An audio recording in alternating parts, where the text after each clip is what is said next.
بسم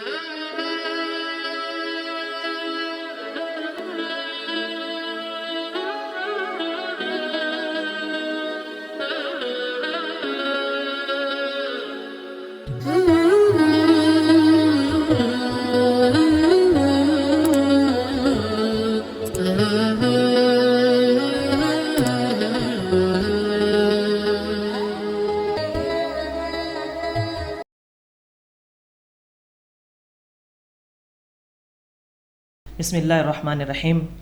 محترم ناظرین، آج کی اس نشست میں ہم آپ کے سامنے قیامت پر ایمان اور قیامت کی چند نشانیوں کے حوالے سے بات کرنا چاہیں گے۔ دیکھیں، انسان دنیا میں آیا ہے، اللہ سبحانہ و تعالیٰ نے انسان کو پیدا کیا ہے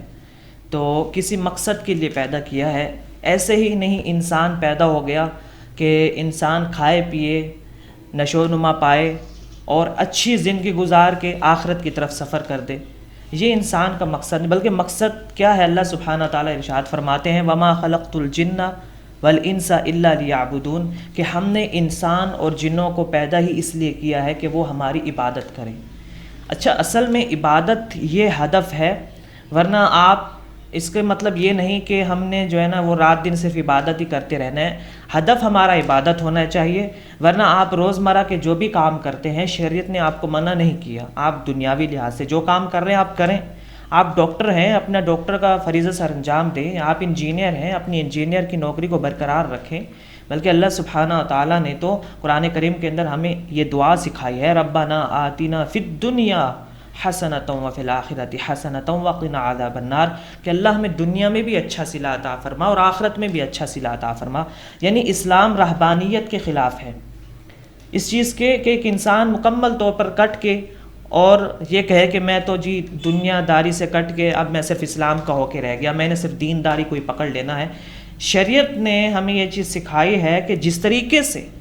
ہم نے آخرت کو فالو کرنا ہے، ہم نے شریعت کو فالو کرنا ہے، ہم نے اپنی دنیا بھی اچھی بنانی ہے، لیکن یہ چیزیں شریعت کے دائرے میں رہتے ہوئے کرنی ہیں، اس سے باہر نہیں نکلنا۔ کیوں؟ اللہ سبحانہ و تعالیٰ نے ارشاد فرمایا کہ الذی خلق الموت والحیات لیبلوکم ایکم احسن عملا، کہ ہم نے زندگی اور موت کو پیدا ہی اس لیے کیا ہے کہ ہم دیکھیں کہ تم میں سے کون ہے جو اچھے عمل کرتا ہے اور کون ہے جو برے عمل کرتا ہے۔ اور پھر اللہ سبحانہ تعالیٰ دوسرے مقام پر بھی یہی ارشاد فرماتے ہیں کہ احسب الناس، کیا لوگوں نے یہ گمان کر لیا ہے کہ ہم نے ان کو ان یترکوا ایسے ہی چھوڑ دیے جائیں گے، ایسے ہی انسان کو ہم چھوڑ دیں گے؟ تو انسان کی تخلیق کا ایک مقصد ہے، یعنی انسان جو کچھ اس دنیا میں کرے گا آخرت میں اس کو اس کا وہ رزلٹ ملے گا۔ ہم روزانہ نماز میں پڑھتے ہیں مالک یوم الدین،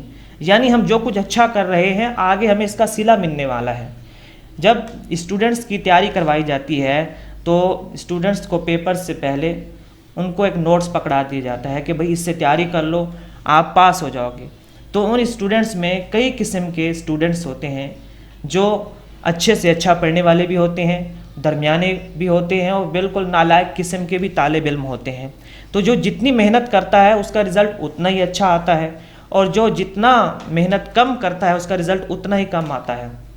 اور کئی لڑکے اسی وجہ سے ہی فیل ہو جاتے ہیں کہ وہ محنت نہیں کرتے۔ تو اللہ سبحانہ تعالیٰ کا اس دنیا میں بھیجنے کا مقصد ہی یہ ہے۔ اور اسی طریقے سے ہمیں یہی چیزیں بتائے گی کہ قیامت آنی ہے، اس لیے کہ قیامت کے ایمان کو پختہ اس لیے کروایا گیا کہ جب ایک انسان کا ایمان ہوگا کہ قیامت آنی ہے، ہر اچھی بری چیز کا ہمیں بدلہ دیا جانا ہے، اللہ تعالیٰ نے اس کے عوض ہمیں جزا یا سزا دینی ہے، اللہ تعالیٰ نے جو جنت اور جہنم کو تخلیق کیا ہے، تو جب یہ ایمان پختہ ہوگا تو ایک انسان کے اندر سے امید سی پیدا ہوگی کہ ہم جو اچھا کام کریں گے ہمیں جنت ملے گی، اور ایک ڈر سا بھی پیدا ہوگا کہ اگر ہم کوئی برا کام کریں گے تو اللہ ہمیں جہنم میں بھی ڈال سکتا ہے، اور اللہ اس چیز پر قادر ہے۔ تو اسی لیے اللہ تعالیٰ نے قرآن کریم میں بار بار اس ایمان کو پختہ کرنے کا مومنین کو کہا ہے۔ اللہ سبحانہ تعالیٰ نے ارشاد فرمایا کہ لیس البر ان تولوا وجوہکم قبل المشرق والمغرب ولکن البر من آمن باللہ والیوم الآخر۔ یہ ایمان نہیں کہ کوئی مشرق کی طرف منہ کر رہا ہے، کوئی مغرب کی طرف منہ کر رہا ہے، بلکہ اصل ایمان تو یہ ہے، فرمایا کہ من آمن باللہ والیوم الآخر، کہ جو اللہ پر ایمان رکھتا ہے اور آخرت کے دن پر ایمان رکھتا ہے۔ آخرت کب آنی ہے؟ آخرت بالکل قریب ہے، اللہ سبحانہ و تعالیٰ نے ارشاد فرمایا سورہ احزاب کے اندر، یسألک الناس، کے لوگ آپ سے سوال کرتے ہیں، عن الساعہ، قیامت کے بارے میں، قل، اے نبی صلی اللہ علیہ وسلم کہہ دیجئے، انما علمها عند اللہ، کہ اس کا علم اللہ کے پاس ہے، کہ قیامت کب آنی ہے اس کا علم اللہ کے پاس ہے، وما یدریک لعل الساعۃ تکون قریبا، ہاں ہو سکتا ہے کہ قیامت ابھی قریب ہے۔ پھر اللہ تعالیٰ نے 17ویں پارے کے شروع میں ارشاد فرمایا، اقترب للناس حسابهم وهم فی غفلۃ معرضون، حساب کا وقت انسان کے بالکل قریب آ چکا ہے، وهم فی غفلۃ معرضون، اور انسان ہے کہ غفلت میں پڑا ہوا ہے اور اس چیز سے اعراض کر رہا ہے۔ تو اللہ تعالیٰ نے ہمیں اس چیز سے ڈرایا بھی ہے اور ہمارا اس پر ایمان بھی پختہ کروایا ہے، تاکہ ہمارے اندر ایک ڈر بھی ہونا چاہیے اور جنت کی امید بھی ہونی چاہیے، کہ جس جنت میں جانے سے پہلے ہم نے 50,000 سال کے دن سے بھی گزرنا ہے، جو اللہ کو ہم نے حساب دینا ہے۔ اب یہ تو انسان کے اوپر ہے کہ جب وہ اس کے اوپر ایمان رکھے گا تب اس کے اندر ایک ڈر بھی پیدا ہوگا اور اس کے اندر امید بھی پیدا ہوگی۔ کیوں؟ اب جس طریقے سے ہلاکو خان نے ملینز لوگوں کو قتل کیا، ملینز لوگوں کو، اب اگر اس کو پکڑ کے سزا بھی دی جاتی تو زیادہ سے زیادہ اس کو قتل کر دیا جاتا، تو وہ تو ایک انسان کے قتل کی سزا ہوتی،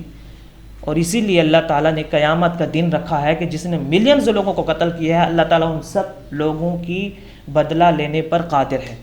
ہٹلر نے 6 ملینز لوگوں کو قتل کیا، اب اس کو بھی پکڑ کر قتل کر دیا جاتا، وہ تو ایک انسان کا بدلہ ہوتا۔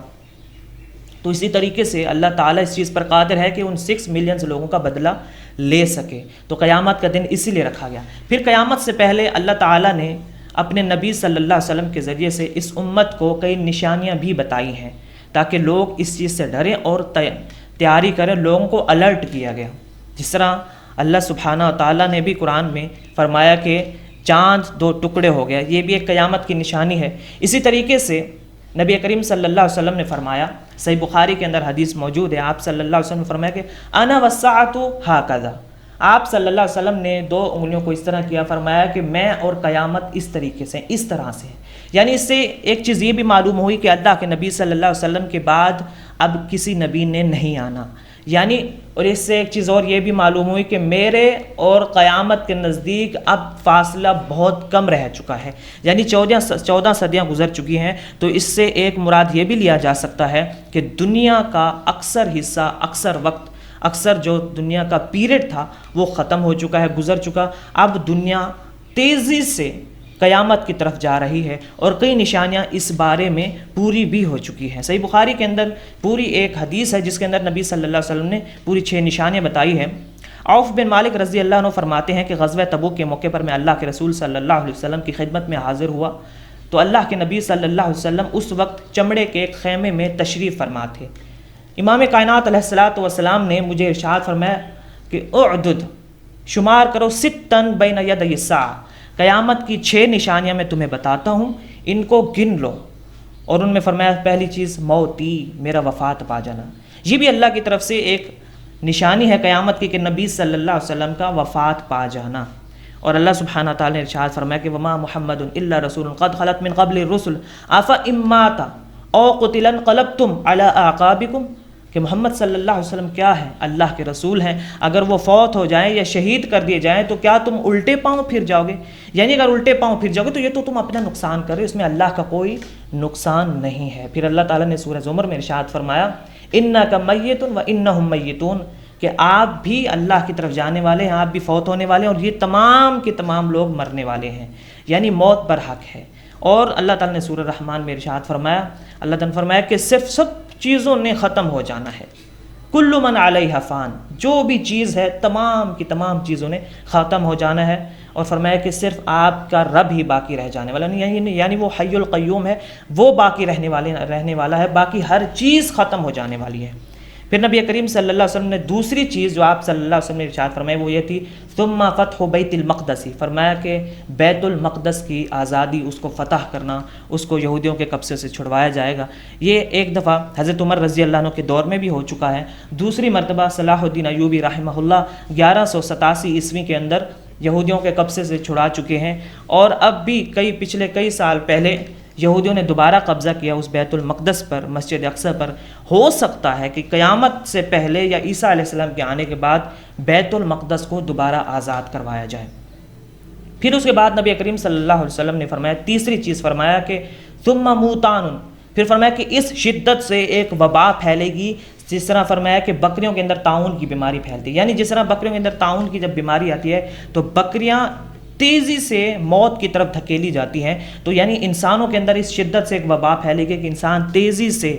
موت کی طرف سفر کرنا شروع کر دیں گے۔ اور ہو سکتا ہے کہ اس وقت کرونا وائرس کے نام سے جو پوری دنیا میں ایک وائرس پھیلا ہوا ہے، جس کی وجہ سے